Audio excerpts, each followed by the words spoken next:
Hello friends, मैं आशुतोष शुक्ला आप सबका एक बार फिर से स्वागत करता हूं आपके अपने चैनल फार्मेसी जोन पे। तो दोस्तों, आज हम लोग बात करेंगे यूरिनरी एक्सक्रीशन डाटा के बारे में, जो कि आपके बी फॉर्म 6 सेमेस्टर के सब्जेक्ट बायोफार्मास्यूटिक्स के यूनिट 3 का पार्ट है। तो हम लोग यहाँ पे बायोफार्मास्यूटिक्स सब्जेक्ट के यूनिट वाइज टॉपिक्स पे वीडियो लेक्चर्स और आपको पीडीएफ नोट्स लगातार प्रोवाइड करा रहे हैं। तो अगर आपने अभी तक चैनल को सब्सक्राइब नहीं किया है तो जल्द से जल्द सब्सक्राइब करें और इसको शेयर करें, ताकि आपके और भी दोस्तों के पास ये वीडियोस और नोट्स पहुंच सकें। तो आइए शुरू करते हैं, देखते हैं यूरिनरी एक्सक्रीशन डाटा क्या होता है और इसका यूज़ हम किस तरीके से करते हैं फार्माकोकाइनेटिक पैरामीटर के असेसमेंट के लिए। तो जैसा कि नाम से यहाँ पे पता चल रहा है, urinary excretion data means urine के थ्रू भी जो भी हमारे ड्रग्स का एक्सक्रीशन होगा, उन डाटास को कलेक्ट करके हम उसका फर्दर यूज़ करेंगे फार्माकोकाइनेटिक पैरामीटर के असेसमेंट में। तो यूरिनरी एक्सक्रीशन डाटा का जो यूज़ होता है, अगर हमारे पास in the absence of plasma level time data means अगर हमारे पास प्लाज्मा लेवल टाइम डाटा सही तरीके से नहीं अवेलेबल हो पा रहा है, तो उस केस में हम यूरिनरी एक्सक्रीशन डाटा का यूज़ करते हैं। और ये जो हमारा यूरिनरी एक्सक्रीशन डाटा है, ये काफ़ी यूज़फुल डाटा है अगर हमारे पास किसी कंडीशन में सफिशिएंटली एनालिटिकल टेक्निक्स नहीं है, या हम किसी भी वजह से प्लाज्मा लेवल टाइम डाटा को एक्यूरेटली मेजर नहीं कर पा रहे हैं, देन हम वहाँ पे यूरिनरी एक्सक्रीशन डाटा का यूज़ करते हैं। और ये मेथड जो होता है, अगर हम कंपेयर करें as compare to plasma level time data, ये हमारा काफ़ी कन्वेनियंट मेथड होता है, क्योंकि यहाँ पे हमें यूरिन के सैंपल करनी होती है। तो यूरिन की सैंपलिंग जो है वो अगर हम as comparison to blood sample के देखें तो यूरिन सैंपलिंग हमारी कन्वेनियंट होती है। तो देखिए ये यूरिनरी एक्सक्रीशन डाटा। अब हम देखते हैं कि ऐसे कौन से क्राइटेरिया हैं जिनको फॉलो करते हुए हम यूरिनरी एक्सक्रीशन डाटास को कलेक्ट कर सकते हैं या यूरिनरी एक्सक्रीशन स्टडीज को कंटिन्यू कर सकते हैं। तो जो फर्स्ट क्राइटेरिया है आपका, a significant amount of drug must be excreted unchange in urine at least 10%। Means कि जो हमारा यूरिन के थ्रू ड्रग का एक्सक्रीशन होगा, वहाँ से एक सिग्निफिकेंट अमाउंट का एक्सक्रीशन होना चाहिए। और वो सिग्निफिकेंट अमाउंट जो है हमारी मीन्स कि यूरिन के थ्रू अनचेंज ड्रग का एटलीस्ट 10% एक्सक्रीशन होना चाहिए कि जिस फर्दर हमें यूरिनरी एक्सक्रीशन स्टडी कंटिन्यू करने के लिए। तो ये हमारा फर्स्ट क्राइटेरिया एंड काफ़ी इंपॉर्टेंट क्राइटेरिया है कि यूरिन के through unchange drug at least 10% excrete out होना चाहिए for the continuation of urinary excretion study. And the second criteria is the analytical method must be specific for the unchange drug, metabolites should not interfere.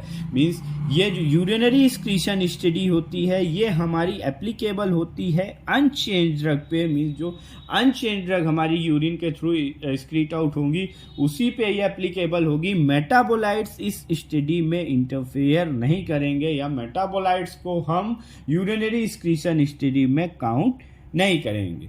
Then third, drug before administration of drug the bladder must be emptied completely after 1 hour from water loading. Means water loading के 1 घंटे बाद और drug के administration के पहले bladder पूरी तरीके से एम्प्टी होना चाहिए। और ये वाटर लोडिंग के 1 घंटे बाद जब हम ब्लैडर को एम्प्टी करेंगे, उस टाइम भी हम यूरिन सैंपल कलेक्ट करेंगे और उस सैंपल को हम कंसीडर करेंगे एज अ ब्लैंक सैंपल। तो ये थर्ड और ये काफ़ी इंपॉर्टेंट क्राइटेरिया है हमारा कि ड्रग एडमिनिस्ट्रेशन के पहले जो ब्लैडर है हमारा पूरी तरीके से खाली होना चाहिए, और ब्लैडर हम जो खाली करेंगे वो वाटर लोडिंग के 1 घंटे बाद। और इस जो ये जब हम वाटर लोडिंग के 1 घंटे बाद जो हम ब्लैडर इम्पटिंग करेंगे उसका भी हम सैंपल कलेक्ट करेंगे and that sample will be considered as blank sample. और वाटर लोडिंग जो है, वाटर लोडिंग देख लेते हैं। वाटर लोडिंग क्या होती है? तो water loading should be done by taken 400 ml of water by water after fasting overnight. Means कि जिस पेशेंट के ऊपर हम यूरिनरी एक्सक्रीशन स्टडी कर रहे हैं उसकी ओवरनाइट फास्टिंग कराने के बाद हम उसको 400 ml या 400 ml से उसकी वाटर लोडिंग कराते हैं। मीन 400 ml वाटर पेशेंट को इंटेक करना होगा ताकि उसकी डायलिसिस को प्रमोट किया जा सके और सफिशिएंट यूरिन सैंपल का कलेक्शन किया जा सके। तो हमने ये देखा थर्ड हमारा जो क्राइटेरिया है, इसको ध्यान से समझ लीजिएगा। ये काफ़ी इंपॉर्टेंट क्राइटेरिया है कि पेशेंट को ड्रग एडमिनिस्ट्रेशन करने के पहले उसका ब्लैडर हम पूरी तरीके से कंप्लीट ब्लैडर इम्प्टी कराएंगे और उस सैंपल को कलेक्ट करेंगे and that sample will be considered as blank sample. Then the drug should then administered. Blank sample लेने के बाद हम ड्रग का एडमिनिस्टर करेंगे and the drug should then administered with 200 ml water and should be followed by 200 ml given at early interval for the next 4 week. Means blank sample लेने के बाद जब हम पेशेंट में ड्रग का एडमिनिस्ट्रेशन कराएंगे तो ड्रग एडमिनिस्ट्रेशन उसमें हम 200 ml वाटर के साथ यानी 200 ml वाटर के साथ ड्रग का एडमिनिस्ट्रेशन कराएंगे एंड फर्दर हम उसे 200 ml हर 1 घंटे के इंटरवल पर नेक्स्ट 4 आवर्स तक देते रहेंगे। तो ये थर्ड क्राइटेरिया हमारा हो गया। देन नेक्स्ट देखते हैं, complete emptying of bladder must be done while collecting urine sample. Means कि जो ब्लैडर है हमारा, ब्लैडर का कंप्लीट इम्पटिंग जरूरी है। हर एक जब हम एक सैंपल लेंगे सैंपल कलेक्शन के बाद यहाँ पे हम एक पर्टिकुलर एक स्पेसिफिक टाइम इंटरवल्स पे सैंपल कलेक्ट करेंगे। तो एक सैंपल कलेक्शन के बाद जो दूसरा सैंपल कलेक्शन होगा इस दौरान ब्लैडर कंप्लीट इम्पटी होना चाहिए। देन नेक्स्ट है हमारा क्राइटेरिया, फ्रीक्वेंट सैंपलिंग हमें करनी होगी and during sampling exact time and volume should be noted. Sampling के टाइम पे हमने किस टाइम पे सैंपल कलेक्ट किया है और कितना वॉल्यूम ऑफ सैंपल कलेक्ट किया है, ये दोनों चीजें हमें एक्यूरेसी के साथ नोट डाउन करनी होगी। मीन्स कि क्या, during sampling exact time and volume should be noted and an individual collection period should not exceed 1 biological half life of the drug. Means अगर जिस भी हम इंडिविजुअल पे यूरिनरी एक्सक्रीशन स्टडी कर रहे हैं उसका सैंपल कलेक्शन टाइम उस 1 बायोलॉजिकल हाफ लाइफ से इंक्रीज नहीं करना चाहिए। और यहाँ पे हम जो यूरिन सैंपल कलेक्ट करते हैं वो एटलीस्ट 7 बायोलॉजिकल हाफ लाइफ तक करेंगे, जिससे कि हम ड्रग्स के 99% मोर देन 99% ड्रग जो हमारी यूरिन के थ्रू ड्रग एक्सक्रीट आउट होंगी उनका कलेक्शन कर सकें, ताकि फर्दर हमें एग्जैक्ट डाटा मिल सके for the assessment of pharmacokinetic parameter. तो यहाँ पे हमने देख लिया कुछ important criterias for the urinary excretion study. सबसे पहला एक बार फिर से रिपीट कर लेते हैं, क्योंकि यूरिनरी एक्सक्रीशन स्टडी करने के लिए ये बहुत ही इम्पॉर्टेंट स्टेप है कि हमें ये पता होना चाहिए कि किस तरीके से हम यूरिनरी एक्सक्रीशन स्टडी करेंगे। तो सबसे पहले कि significant amount of unchange drug का एक्सक्रीशन होना जरूरी है and that significant amount must be at least 10%। And the second one is कि यहाँ पे हम अनचेंज ड्रग को ही यूरिनरी एक्सक्रीशन स्टडी में कंसीडर करेंगे। Metabolites will not be considered in the urinary excretion studies. And the third criteria drug administration के पहले पेशेंट का यूरिनरी ब्लैडर कंप्लीटली एम्प्टी होना चाहिए। और ये जो हम ड्रग एडमिनिस्ट्रेशन के पहले जब पेशेंट का ब्लैडर एम्प्टिंग कराते हैं उसका भी सैंपल हम कलेक्ट करेंगे, and that sample will be collected as a blank sample. और इस ब्लैंक सैंपल को कलेक्ट करने के बाद हम पेशेंट में ड्रग एडमिनिस्ट्रेशन कराएंगे, और जो ड्रग एडमिनिस्ट्रेशन कराएंगे वो 200 ml वाटर के साथ कराएंगे, और नेक्स्ट 4 आवर तक हर 1 घंटे के इंटरवल में हम उसको 200 ml वाटर इनटेक कराते रहेंगे। एंड हमें फ्रीक्वेंट सैंपलिंग करनी होगी, और हर सैंपलिंग के इंटरवल में मीन्स हर एक सैंपलिंग के डिफरेंस में यूरिनरी ब्लैडर होना बहुत जरूरी है।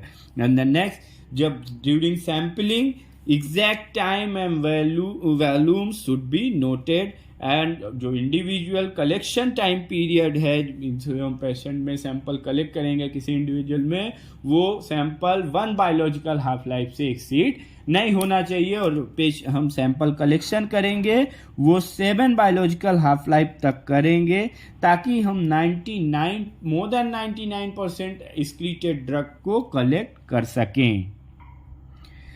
अब हम देखते हैं determination of elimination rate constant from urinary excretion data।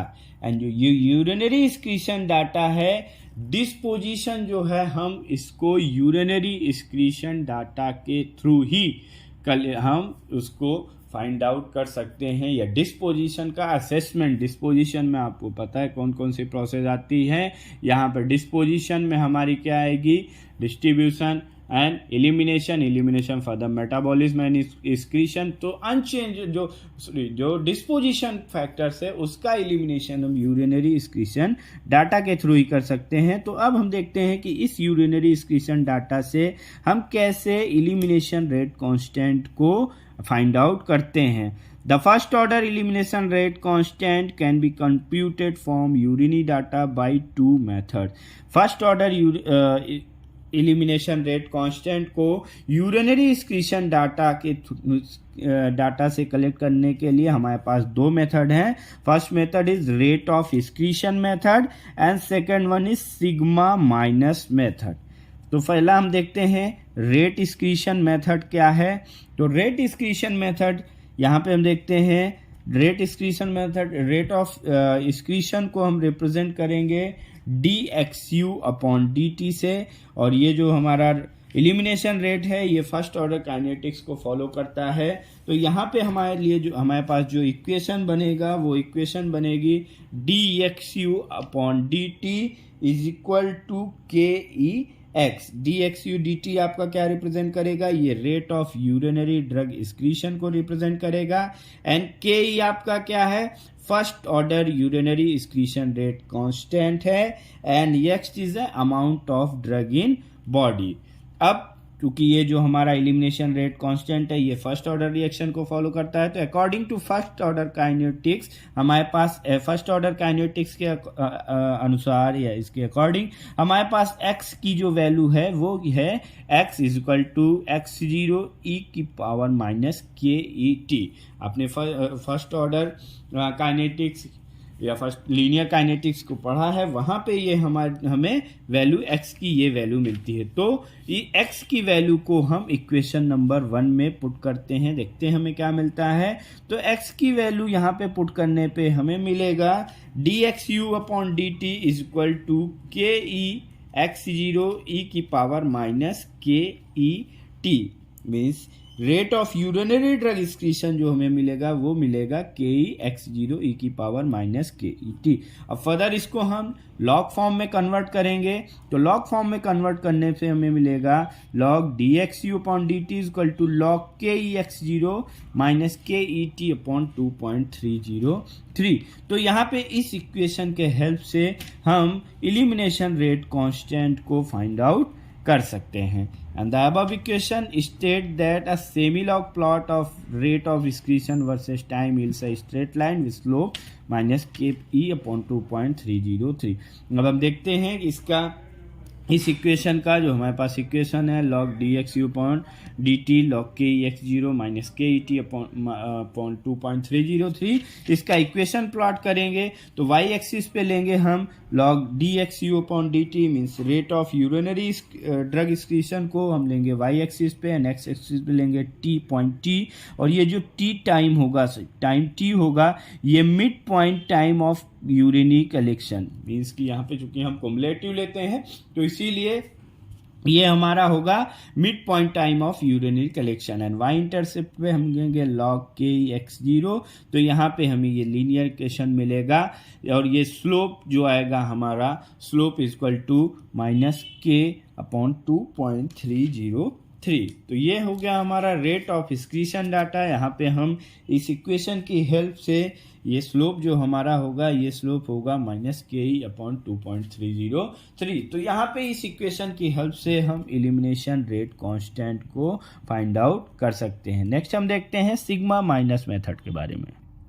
Sigma minus method जो है हमारा, ये यूरिनरी एक्सक्रीशन मेथड के थ्रू या यूरिनरी एक्सक्रीशन डाटा के थ्रू हम जो एलिमिनेशन रेट कांस्टेंट का एस्टिमेशन करते हैं उसके लिए बहुत इंपॉर्टेंट मेथड है, क्योंकि जो हमारा रेट ऑफ ड्रग एलिमिनेशन होता है उसमें काफ़ी फ्लैक्चुएशन देखने को मिलता है। तो उस फ्लैक्चुएशन की वजह से हम एक्यूरेट पैरामीटर्स को या एक्यूरेट रिजल्ट नहीं ले पाते हैं। उस केस में हमारा सिग्मा माइनस मेथड ये काफ़ी इम्पॉर्टेंट है एंड काफ़ी यूज़फुल है। तो देखते हैं हम सिग्मा माइनस मेथड में कैसे हम फाइंड आउट करेंगे एलिमिनेशन रेट कांस्टेंट को। तो हमारे पास जो इक्वेशन थी वो थी urinary excretion rate equal to D X U upon D T equal to K E x zero ई की power minus K E T. अब इसका हम फर्दर इंटीग्रेशन करेंगे तो हमें जो एक्स यू मिलेगा, X U is equal to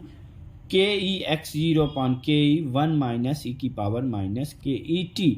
और एक्स यू जो हमारी यहाँ पे अमाउंट है, एक्स यू ये क्या है, ये cumulative amount of drug excreted unchange in urine at any time, means किसी पर्टिकुलर टाइम टी पे cumulative amount of drug unchange drug जो यूरिन से एक्सक्रीटेड होगी उसकी वैल्यू है एक्स यू। और हम यहाँ पे अब देखते हैं final means T infinite time पे।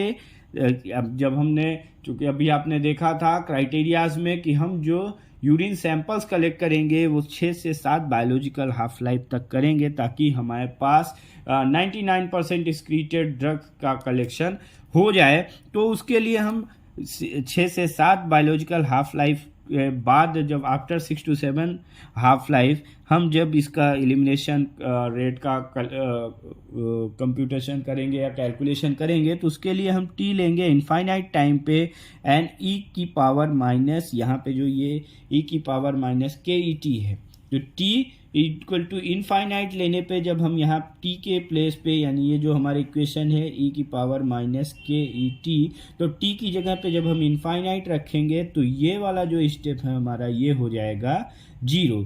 तो इस वैल्यू को पुट करने के बाद हमारे पास जो इक्वेशन मिलेगा मीन्स इनफाइनाइट टाइम पे जो cumulative amount of drug excreted unchange in urine, इसकी जो वैल्यू मिलेगी ये हमें मिलेगी के E x zero upon K E. Then equation number substituting equation 3 in equation 2, equation 3 में, इक्वेशन 3 को इक्वेशन 2 में 2 से सब्सटीट्यूट करने पे देखते हैं हमारे पास क्या इक्वेशन आती है। यहाँ पे हमारे पास इक्वेशन आएगी X infinite U minus X U is equal to X infinite U E की power minus K E T. Further हम इसको जब लॉग फॉर्म में कन्वर्ट करेंगे तो लॉग फॉर्म में कन्वर्ट करने के बाद हमारे पास ये इक्वेशन आएगी log X infinite U minus X U is equal to log X infinite U minus K E T upon 2.303। और इस इक्वेशन से फर्दर हम फिर सिग्मा माइनस मेथड के थ्रू हम कंप्लीट जो डाटा होगा, मीन्स हम यहाँ इनफाइनाइट टाइम तक 6 से 7 बायोलॉजिकल हाफ लाइफ के बाद हम इसका कैलकुलेशन करेंगे, तो यहाँ पे हम एक्यूरेट एलिमिनेशन रेट कांस्टेंट को फाइंड आउट कर सकते हैं। And x infinite U minus X you ये जो है हमारा, ये क्या है, amount remaining to excreted at any given time T. तो ये हो गया हमारा सिग्मा माइनस मेथड के बारे में। तो दोस्तों आशा करता हूँ कि आपको ये वीडियो समझ में आया होगा, और इस वीडियोस के नोट्स को आप डिस्क्रिप्शन बॉक्स में दिए गए PDF लिंक से डाउनलोड कर सकते हैं। Thank you very much.